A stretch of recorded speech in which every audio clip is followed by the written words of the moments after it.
पुरुषण का मतलब क्या होता है? मंत्र में कितने शब्द हैं और उन शब्दों का कुछ मल्टीप्लाई होता है और वो करीब करीब 24 लाख के आसपास, कई मंत्रों का 24 लाख जाप एक आसन पर बैठ करके करना। मतलब कुछ अवधि में 7 दिन में 11 दिन में 24 लाख जाप शुद्ध अवस्था में करने हैं, उसको पुरुषण कहते हैं। पुरुषण करने पर भगवत दर्शन होगा, ये निश्चित है।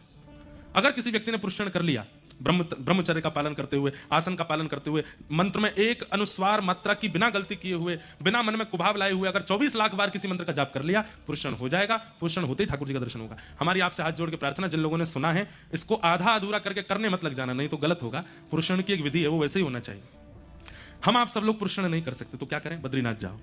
बद्रीनाथ को एक वरदान दिया है ठाकुर जी ने। क्या? आपने एक बार कहा राधा, एक बार बोलते ही वो मल्टीप्लाई इनटू 1000 हो जाता है बद्रीनाथ में। तो कितना हो गया? एक बार राधा बोलने पर कितना गिनती मानी जाएगी? 1000। 2 बार पे 2000। अगर किसी व्यक्ति ने 10 बार राधा बोल दिया तो 10,000, 100 बार राधा बोल दिया तो 1,00,000। मतलब अगर आपने एक दिन बैठ करके भी श्री राधा श्री राधा श्री राधा श्री राधा अगर जपने लग गए तो कम से कम 2-4 घंटे में ही आपका पुरुषण हो जाएगा। कहां? बद्रीनाथ में। ये बद्रीनाथ का फल है। इसलिए बद्रीनाथ निश्चित जाइए और वहां जाकर के अपने गुरु प्रदत्त मंत्र या जो नाम आपको प्रिय लगता है उसकी जितनी ज्यादा संख्या हो सके उतनी करके आओ। 24 लाख तो 1 आध घंटा में हो जाएगी, उससे भी ज्यादा कर आओ। अपने जीवन भर के पुरुषण कर आओ वहां पे। 7 दिन अगर किसी को रहने का अवसर मिले तो हर दिन कम से कम 1000 2 हजार नाम भी जपे, कितना पुरुषण हो जाएगा उसका। ऐसा बद्रीनाथ है।